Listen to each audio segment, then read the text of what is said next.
Hey guys, welcome back to my channel. Today I'm going to show you how you can create your own avatar styles in Canva. All you have to do now, you can open your Canva and don't forget to sign in. If you don't have one, you can download it for free. So let's start by click apps and click AI powered and try to find avatar revive.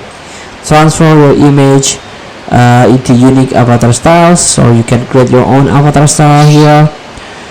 Create unique avatar from your favorite image easily with Avatarify. So let's create by click use in new design.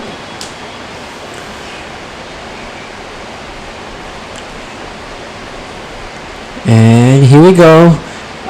There is a effect strength here. Strength of the Paintify effect higher face will produce more creative results. So you can choose the file and try to find your avatar here. For example, this one, avatar reviving your image. Please wait, this may take a few seconds. And here we go, this is the result.